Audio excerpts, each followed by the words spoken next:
ተጠርጣሪው ሰው በቅድሚያ ስሙ ጌታቸው እንደሚባል ነግራቸዋለሁ። ቀደም ሲል ፖሊስ እንደነበረ ነግራቸዋለሁ።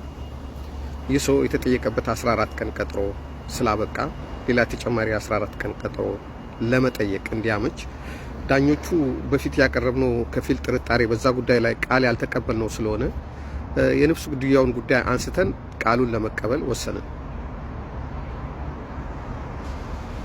ጎን ለጎን እሱ ከተያዘ በኋላ የሚመጡት ፍንጮች የተሻሉ ነበሩ። ቤቱን ለረጅም ጊዜ ዘግቶ ከማስቀመጥ የፍርድ ቤት ትዕዛዝ አውጥተን በርብረን ውስጡ የምናገኘውን ነገር እንይ በሚል የተከራየውን ቤት በረበርን። እሱን ስንበረብር ከስልክ ቁጥሮችና ከተወሰኑ ገንዘቦች እና የሱ ማስታወሻዎች፣ ልብሶች በስተቀር የጦር መሳሪያ አላገኘንም። የጦር መሳሪያ ምልክት የሚሆን ነገር አላገኘንም። ስለዚህ የስልክ ቁጥሮችን ከዛ ያገኘናቸው ስልክ ቁጥሮችን በመደወል ስለ ሰዎቹ ለማወቅ ጥረት አደረግን፣ ፖሊስ መሆናችን ሳንናገር። ስለዚህ በስልክ ያገኘናቸው ሰዎች እየቀጠርን በተለያየ ቦታ ፖሊስ ጣቢያ ካመጣናቸው በኋላ ከዘራውንና ጋቢውን በማሳየት ይሄ ማን ነው ብለን ስንጠይቅ 3 የአይን ምስክር፣ 1 ከዘራውን የሚያውቅ 2 ጋቢውን የሚያውቅ አግኝተን ምስክርነት ተቀብለናል። የሱ ነው ብለዋል። የሱ መያዝ ግን አያውቁም ነበር። እነዚህ ሰዎች ከሱ ጋር በገበያ የሚገናኙ እህል የሚያቀብላቸው አንዳንድ ነገር የሚሸጥላቸው የሚገዙት ናቸው። እነዚህ ሰዎች የሱ በትር መሆኑን የሱ ጋቢ መሆኑን አውቆ መስክረውልናል። ያን ምስክር ይዘን ፍርድ ቤት ሄደን ተጨማሪ 14 ቀን ቀጠሮ ጠየቅን። እሱ ግን በነፍስ ግድያ መጠርጠሩ ሲገለጽ ምንም የፈጸምኩት ወንጀል የለም ብሎ ቃል ሰጠ። ይህ ሂደት ጋቢውና ከዘራው የሱ ነው ማለት ነፍሰ ገዳይ ለመሆኑ ማረጋገጫ ሊሆን አይችልም። ለምርመራው ፍንጭ ይሆናል እንጂ ሌሎች ማስረጃዎችን ለማግኘት ፍንጭ ይሆናል እንጂ እንደ ዋና ማስረጃ አቅርበ ሰውየውን በፍርድ ቤት ነፍስ ገሏል ብሎ ለማስቀጣት በቂ አይደለም። ነገ በጠበቃው አማካይነት ከቤቴ ነው የተሰረቀው የሆነ ሰው ወስዶ ጣለው ቢል ውድቅ የሚሆን ይሆናል ማለት ነው። እዚህ ሌሎች መነሻ ልናረጋቸውና እነዚህ መነሻ አድርገን ሌሎች እሱን ሊያስቀጡ የሚችሉ ጠንከር ያሉ ማስረጃዎች ወደ መፈለግ ትኩረት አድርገን እየሄድን ነው። ጥሩ የሆነው ነገር በስፋት የጀመርነው ምርመራ እየጠበበ እሱ ላይ አርፏል። እሱ ልምድ ያለው ከመሆኑ አንጻር ፖሊስም ከመሆኑ አንጻር በምርመራ ወቅት በምናደርገው ቃል የመቀበል ስርዓት በፍጹም ወንጀሉን ፈጽሜ ያለው ለማለት አልቻለም። በዛ ቀን የት ነበርክ ሲባል እሱ አገሩ እንደነበርኩ ነው የሚያወራው፣ እንደነበረ ነው የሚያወራው። ጭራቃቂ የሚባል ከተማ አልገባሁም ነው። ስለዚህ በዛ መንገድ መሄዱ ሰው ሊያዘጋጅና የራሱ መከላከያ አዘጋጅቶ እኛ ቤት ነው ያደረው ሊሉን ስለሚችሉ እሱን ትተን ከሱ ጋር መሳሪያውን የት ሊያረግ ይችላል፣ የት ሊደብቅ ይችላል፣ ከዛ ከሮጥ በኋላ ወዴት ሄደ በሚለው ላይ ጥናት ማድረግ ጀመረ እና ከደወላቸው ስልኮች ውስጥ ከመዘገባቸው ስልኮች ውስጥ አንዳንዶቹ ስልክ አላነሱም ነበር። ይሄን ሚስጥር የሚያውቁ ናቸው ብለን ስላሰብን ወደ ቴሌ መስሪያ ቤት በመሄድ የነዛ ሰዎች ስልክ የት እንዳለ አድራሻቸው የት እንዳለ ማጥናት ጀመረ እና በተለይ በዛ አካባቢ ከዛ ሟች ከሞተበት አካባቢ ያሉት መንደሮቹና ከዛ አልፎ ያሉ የገጠር ገበሬ ማህበሮች ውስጥ ያለ ቦታ ከሆነ እነዛን ሰዎች በፍርድ ቤት መበርበሪያ በተለያየ ምክንያት ሄደን መሳሪያውን ካላገኘንና ያ ሽጉጥ ተገኝቶ ደግሞ የተተኮሰው በዚህ ሽጉጥ ነው፣ ሟች የተገደለው በዚህ ነው የሚል የባለሙያ ማረጋገጫ ካልቀረበ ይህን ሰውዬ በነፍስ ግድያ ማስጠየቅ በጣም ከባድ ነው። የክትትል ክፍሉ በዛ ጉዳይ ላይ እንዲሄድ አደረግን። ከዛ በኋላ የ14 ቀን ጊዜ ቀጠሮ ከጠየቅን በኋላ መደዳ ያሉት ቀናቶች እኔ ስራ ቦታ እያደርኩ ፍራሽ ከግምጃ ቤት አስወጥቼ ቢሮ ውስጥ እየተኛው ቀንና ማታ እኔና እሱ በምርመራ ሂደት ላይ መነጋገር ጀምረናል። ሌሎች ጓደኞቼም ያግዙኝ ነበረ፣ አንዳንድ አለቆችም ያግዙኝ ነበረ። በብዛት ግን እኔና እሱ ነበር ነው የተፋጠጥነው። ፖላይት በሆነ መንገድ ስለሆነ ያስኩት አንዳንድ ወንጀለኞች እንደ ማንኛውም ሰው እልከኛ ናቸው። በኃይል ከሆነ ምንም ነገር አታመጣም የሚሉ ናቸው። ግን አለዝ በለስለስ ብለ ክብራቸውን ሳትነካ በጥንቃቄ ካናገርካቸው የሚናገሩ አሉ። ግን አንተ ዝም ብለ ያመላጭከው እየሰደብከው ወይ ደግሞ በጥፊ ልምታ ብለ ክብሩን እየነካ ስትጠይቀው በሳል የሆነ ወንጀለኛ አይነግርህም። የፈለከውን አምጣ ነው የሚል የፈለከውን አምጣ ነው። ስለዚህ ባለፈው ሻይ ሰጠው እምቢ ብሏል። በሚቀጥለው ቡና ነበር እኔ የምጠጣው ሌሊት ቡና እንድሰጠው ጠይቀኝ። አልሰጥም አልኩት በተራዬ። ምክንያቱም ባለፈው እኔ ፈልጌ ስጋብዝህ አንተ እምቢ ብለሃል። አሁን ደግሞ እኔ አልሰጥህም፣ ምክንያቱም እንድትዳከም ነው የምፈልገው እንጂ እንድትነቃ አይደለም። 3 ቀን መደዳ እንቅልፍ በአይኑ አልዞረም እሱ። እኔ ለተወሰነ ሰዓት ስተኛ ጓደኞቼ ይተኩኝ ነበር፣ እንፋጠጣለን። የተለያዩ ጥያቄዎችን ጠይቀዋለሁ። ከህይወት ታሪኩ ጀምሮ ባለው ነገር፣ የዛን ጊዜ በተፈጠረው ነገር፣ በሁሉ ነገር ጥያቄዎች ጠይቀዋለሁ። ጠዋት ባለ ጉዳይ ስለሚመጣና ሰው ስለሚያየው አንድ ባዶ እስር ቤት ውስጥ እዛ አስገባዋል። እዛ ባዶ እስር ቤት ሽንት ቤት ሲወጣ ሽንት ቤት ይወጣል። ምግብ ሲቀርብለት ምግብ ይቀርባል እንጂ ከማንም የሚነጋገረው ሰው የለም። በጣት የምንቆጠር 3 ወይም 4 የምንሆን ጉዳዩን የያዝን ሰዎች ብቻ ነው የምናናግረው።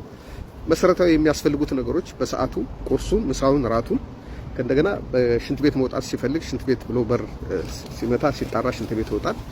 በልዩ ስልጠና ላይ የነበረ ሰው ስለሆነ እንዳያመልጥ ልዩ ጥንቃቄ እየተደረገ ነው ሽንት ቤት የሚሄደው። እና በዚህ ሂደት ጥያቄዎች ለሱ እየቀረበለት እየመለሰ ሳምንታት አለፉ። ልክ በተያዘ በአንድ ወር ከ13ኛ ቀን ላይ በተከታታይ 2 ቀን ሳንተኛ እኔም እሱም በዚህ ጉዳይ ላይ ስንነጋገር ስንጠይቅ፣ እኔ ስጠይቀው እሱ ላለመመለስ ሲሞክር አንዳንድ ነገሮች አናገረኝ ያናገርኩ ነው ስማኝ እያልኩት አንዳንዴም እየነቀነቅኩት በቃ የመተኛት እድል አልሰጠሁትም። መጨረሻ ላይ በቃ ኡፍ አለና አሁን ገድዬዋለሁ፣ ግን ቂም በቀል የለኝም፣ ምንም ግንኙነት የለኝም። እኔ እሱ የመሰለኝ ወንበዴ ነው የመሰለኝ። ማታ ጨለማ ስለነበረ ለህይወቴ ፈርቼ ገድዬዋለሁ፣ ተኩሼበታለሁ፣ መሞቱን ባላውቅም ተኩሼበታለሁ ብሎ አመነ። ይሄ ሲነግረኝ እኔ በቃ እኔ በተራዬ ሰውነቴን ላባ ጠመቀኝ። ምክንያቱም እሱ ገሎ አምኖ የገደለበትን ሽጉጥ ካልመራ ኬዙ ህይወት አይኖረው። ስለዚህ በጣም ስለደነገጥኩ ከዛች ከፖሊስ ጣቢያ አናት ላይ ከጀርባው የመድኃኔዓለም ቤተክርስቲያን አለች። ለሱ ወረቀትና እስክሪፕቶ ሰጥቼው እኔ አላመንኩም፣ እስቲ እውነት ነው ካልክ እዚህ ላይ ጻፈው ብዬው እኔ እዛ እግዚአብሔርን ላመሰግን ሄድኩት። በቃ ልክ የሆነ ከምጥ እንደምትገላገል ሴት በቃ ያምናል ብዬ ፈጽሞ አላልኩም። ከዛ በኋላ 1 2 ቀን 3 ቀን ቢጨምርበት ተስፋ ቆርጬ ተወው ነበር እና ሄድኩኝ። በቃ ጸሎት አደረኩ። በእንባ ነው ጸሎት ያደረኩት።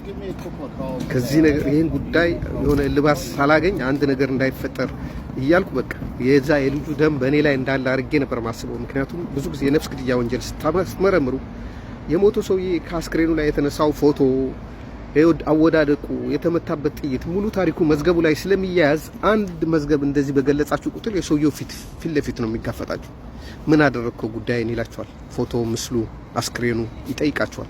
በዛ ላይ እንደዚህ የምታውቁት አብሯችሁ ይሰራ የነበረ በቅርብ የምታውቁት ሰው ሲሆን ደግሞ የበለጠ ነው ስሜቱ። ልክ የወንድምህን ጉዳይ እንደምትመረምር አይነት ነገር ነው የሚሰማ። በዛን ጊዜ በጣም ከፍተኛ ስሜት ውስጥ ገባው። እጄ ጸሎት አሮኩ፣ ተመልሼ መጣው። እሱ የተወሰኑ ነገሮችን ጽፎ ነበረ። በራሱ እጅ ጽሁፍ የጻፈው እንዲጽፍ ያደረኩበት ምክንያት ነገ ተደብድቤ ነው እንደዚህ ተደርጌ ነው ብሎ ሊክድ ስለሚችል ቢያንስ የእጅ ጽሁፉ የሚመረመርና በሰነድ ሊረጋገጥ የሚችል ስለሆነ እሱን አስፈረምኩት። በራሱ የጻፈውን ጥቂት ነገር ቢሆን እሱን አነሳሁና ዝርዝር ቃሉን ተቀበልኩት። ሽጉጡን የት እንዳስቀመጠ፣ ማን ጋር እንዳስቀመጠ፣ ከዛ ከተኮሰ በኋላ ወዴት እንደሄደ፣ የት እንደተደበቀ ዝርዝር ቃሉን ተቀበልኩት። ዝርዝር ቃሉን ተቀብዬው አሁንም አላለቀም። ምክንያቱም ያ የተገደለበት ሽጉጥ ካልያዝን አሁንም ማስረጃው ሙሉ አይሆንም። የሱ ቃል ነገ ሊክድ ይችላል። ቃሉን በመቀበልበት ጊዜ ሶኒ መቅረጸ ድምጽ ጠረጴዛ ውስጥ አርጌ ስለነበረ ሙሉ ቃሉን ለኔ ቃል ሲሰጠኝ ምንም ተጽዕኖ እንዳልተደረገበት፣ እንዳልተደበደበ፣ ጉዳት እንዳልደረሰበት በሚያሳይ መልኩ ቀርጬው ድምጹን ቀርጬዋለሁ። እሱ በማያይ መልኩ በነፍስ ግድያ የተጠረጠረው ጌታቸው ለፖሊስ ቃሉን ሲሰጥ ግድያውን መፈጸሙን አምኗል። ባለፈው እንደነገርኳችሁ ብዙ ለማመን ቢቸገርም አምነዋል። ካመነ በኋላ አንዳንድ ተጠርጣሪዎች ለፖሊስ ካመኑ በኋላ ፍርድ ቤት ሲሄዱ ተደብድቤ ነው፣ ተሰቃይቼ ነው፣ በግድ ነው፣ በተጽዕኖ ነው ስለሚሉ ይህን ነገር ለማረጋገጥ በኋላ ችግር እንዳይፈጠር በሚል የፍርድ ቤት ፋይል በመክፈት በወንጀለኛ መቅጫ ሕግ ስነ ስርዓት ቁጥር 35 መሰረት በነጻ ህሊናው ያለማንም አስገዳጅነት ለዳኛው ቃሉን እንዲሰጥ ወስደን በፍርድ ቤት ለዳኛው አምኗል። ዳኛውም ተጠርጣሪው የሰጠውን ቃል መዝግቦ ግልባጭ ለኛ እንዲሰጠን በመወሰኑት መሰረት ግልባጩን ያመነበትን ከመዝገቡ ጋር አያይዘናል። ከዚያም ያው የሱ ማመን ብቻ በቂ ስላልሆነ የነፍስ ግድያ የተፈጸመበት የሽጉጥ መያዝ ነበረበት። ሽጉጡን ያስቀመጠው ከአቃቂ ከተማ ወደ 30 ኪሎ ሜትር ርቆ ነው፣ ገጠር ውስጥ ነው። ስለዚህ ወደ አስቀመጠበት ቦታ ሊመራን ተስማማን። እኛም እሱን ስናስመራ ምስክር የሚሆኑንን በአካባቢ ታዋቂ የሆኑ ሰዎችን ምስክር የሚሆኑ 4-5 ሰዎችን ጨምረን በአንድ ፖሊስ መኪናና በአንድ በሌላ መኪና ነው ተከታትለን ይሄድ ነው። ጉዟችን ከሌሊቱ 8 ሰዓት ነበረ። ንጋት ከመሆኑ በፊትና እዛ ከመድረታችን በፊት እንዳይነጋብን በመጠንቀቅ ቀድመን በቦታው ላይ በመድረስ የተባለውን ቤት ከበብን። ተጠርጣሪውን መኪና ውስጥ በአጃቢዎች ታስሮ እየተጠበቀ ነበረ፣ በካቴና እንደታሰረ። ከዛ ሲነጋ 12 ሰዓት ሲሆን የከበብነው ቤት ባለቤት አስጠራን። ከበናል። ማንም ሰው ወደ ውጭ መውጣት አይችልም ነበር። ባለቤቱን አስጠራን። ባለቤቱን ካስጠራ ነው በኋላ አገናኘናቸው። ሽጉጤ እንዲያመጣ ነገረው። ባለቤቱም ምንም ሳያመነታ ሄዶ ማካሮቭ ሽጉጡን ከ5 ጥይቱ ጋር አመጣ ማለት ነው። ይህ እንግዲህ ሽጉጡ 8 ጥይት ነበረው። በ3 ጥይት ሟች ሀጎስን ደረቱ ላይ አካባቢ መጥቶ ከገደለው በኋላ በተረፉት 5 ጥይቶች ከነሽጉጡ ወስዶ ሰውየው ጋር በአደራ አስቀምጦ ነበር። እሱን መሳሪያ ይዘን መጣን። ሰውየውንም በምስክርነት ባለቤቱንም እዛ ቤት ያለችውንም አንድ የሰውየውን ዘመድ ሰውየው አምጥቶ መሳሪያውን ሲያስቀምጥ እንደነበሩ እንዳዩ የምስክርነት ቃል ተቀበልን። ይህንንም ይዘን ከመጣን በኋላ ደግሞ ይሄ ብቻም በቂ ስለማይሆን ነገ በፍርድ ቤት አከራካሪ ሊሆን ስለሚችል ያ ሽጉጥ በእርግጥ ሟች የተገደለበት ነው ወይ የሚለውን ለማረጋገጥ ወደ ፎረንሲክ ምርመራ ሽጉጡን ለምርመራ ላክ ነው። እዛ ደግሞ ላቦራቶሪ ምርመራ ተደርጎ በፊት ከተገኙት እርሳስና ቀለህ ጋር በማመሳከር ሟች የተገደለው በዚህ ሽጉጥ መሆኑን ባለሙያዎች አረጋግጦ የፕሮፌሽናል የሆኑ ባለሙያዎች መደምደሚያቸውን በጽሁፍ ሳይንሳዊ በሆነ መንገድ ተንትነው ልከውልናል። በዚህ ተከሳሽ በኩል ያለው መሰብሰብ ያለባቸው ማስረጃዎች ሁሉ ተሰብስቦ አልቋል። በፊት አናውቅም ያሉ ሰዎች ካቢውና ከዘራውን ደግሞ በእጁ ላይ ማየታቸውን ለብሶት ማየታቸውን የሚያውቁ በከዘራው በኩል 4 ሰው በጋቢ በኩል ሌላ 3 ሰው ምስክር ሆኖ መጥተዋል። ከሱ ጋር የሚተዋወቁ ያም ማረጋገጫ አድርገን ይዘናል። ተጠርጣሪው አምነዋል። መሳሪያው ተይዟል። አሁን መዝገቡ የተጠናቀቀ ስለሆነ ይህን መዝገብ የማጣራት ስልጣን በሕግ የተሰጠው ለአዲስ አበባ ፖሊስ ወንጀል ምርመራ ነፍስ ግድያ ቡድን ስለሆነ እኛ ደግሞ ለነሱ ሩቅ ስለሆነና በቅርበት ራሳችን ለመከታተል አስፈቅደን የሰራነው ስራ ስለሆነ መዝገቡን የተደራጀውን መዝገብ በመውሰድ ከተጠርጣሪው ጋር ለአዲስ አበባ ፖሊስ እናስረክብ። በፊት የታሰረውን የስራ ባልደረባችን ደግሞ አስፈትተን ወደኛ አምጥተነዋል። አዲስ አበባ ፖሊስም ከኛ የወሰደውን መዝገብ በተወሰነ ማሻሻል ያለበትና መስተካከል ያለበትን አጠራጣሪ የሆኑትን ነገሮች ተመልሶ ምስክሮችን በመጠየቅ መዝገቡን እንደገና በማሳመር ለዞን አቃቤ ሕግ ላከው። አቃቤ ሕግ ደግሞ ተቀብሎ ፋይል ከፈተ። የክስ ቻርጅ ለተከሳሽ በአጭር ጊዜ ውስጥ በ3 ወር በ4 ወር ውስጥ ተጠናቆ የክስ ቻርጅ ቀርቦለት እሱም በማመኑ ዳኛው ግን እሱ በማመኑ ብቻ ፍርድ ሊሰጡ ስላልፈለጉ ለምስክሮች ቀጠሮ ሰጥቶ እነዛ 37 የሚሆኑ በተለያየ ደረጃ ያሉ ምስክሮች ቀርበው መስክረው ከእንደገናም የኤክስፐርቶች የጦር መሳሪያ ምርመራ ያደረጉ ኤክስፐርቶች መስክረው ሁሉም ማስረጃ ከተረጋገጠ በኋላ ተከሳሹ እጁ ከተያዘበት ቀን ጀምሮ የ18 ዓመት እስራት እንዲፈረድበት ወስነዋል። ይህ ቅጣቱ ከበድ ላይል የቻለበት ምክንያት ሌሊት በመሆኑና በእለቱ ፖሊሱ ከላይ የደረበው ካፖርት ሲቪል ካፖርት ስለነበረ ፖሊስ አልመሰለኝም ብሎ በመከራከሩ እንጂ ይሄ እድሜ ልክ ወይም ደግሞ 25 ዓመት ሊያስፈርድ የሚችል ክስ ነበር። ግን በዛን ቀን ፖሊሱ በሞተበት ሰዓት የፖሊስ ካፖርት አልነበረም የለበሰው።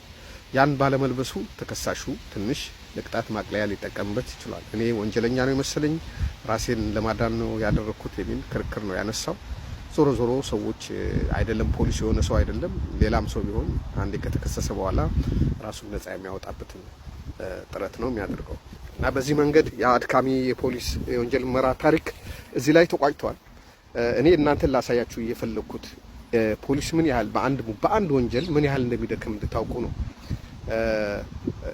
እና አንዳንዴ ፖሊስ እንዝላል በመሆን የሚሰራቸው ስህተቶች አንዳንዴ ያልተጠበቁ ነገሮች ቢያደርግም ተቀዳሚ ዋና ስራውና ከባድ ወንጀሎች በሚፈጸሙ ጊዜ ግን እንደዚህ ዋጋ ከፍሎ ቀንና ማታ እንደሚሰራ ሳይንሳዊ የሆኑ ዘዴዎች ታክቲክና ቴክኒክን በማቀናጀት ጥብቅ የሆነ ምርመራ እንደሚያደርግ በዚህ እንደውም የኛ ሀገር ፖሊስ የታደለ መሆኑ በጣም የተወሳሰቡ አንዳንድ በሌላ አካል የተሰሩ ወንጀሎች ካልሆኑ በስተቀር በወንጀል ሰው ነፍስ ግድያ የመሳሰሉ ነገሮች ለማወቅ ፖሊስ ሁሉ ጊዜ እንደሚጣጣርና ውጤት እንደሚያገኝም ለማሳየት ነው። እዚህ በትዕግስት ስለጠበቃችሁኝ የምርመራውን መጨረሻ ለማየት ጓጉታችሁ የተለያየ አስተያየት ለሰጣችሁኝ ለሁላችሁም አመሰግናለሁ። ወደፊት ግን የእናንተንም ስሜት ከአሁን በኋላ ስላነበብኩ ከ2 ከ3 ክፍል የማያልፍ አጫጭር የምርመራ ታሪክ ላወጋችሁ ሞክራለሁ። በዚህ ኮሜንት ሁሉንም ኮሜንት አነባለሁ። እኔ ቲክቶክም ላይ ይሁን ፌስቡክ ማንንም ሰው የሰጠኝን ኮሜንት ችላ አልልም። ከዛ መማርና ማደግ ስለምፈልግ ሁሉንም ኮሜንት አነባለሁ። የእናንተን የሰጣችሁን ኮሜንት ማዕከል በማድረግ የተሻሻሉ ነገሮች ለማቅረብ ሞክራለሁ። ዩቲዩብም ለመክፈት ተዘጋጅቻለሁ። ስለዚህ አሳውቃቸዋለሁ። ለሁሉም አመሰግናለሁ። እግዚአብሔር ይስጥልኝ። ቸር ይግጠመን።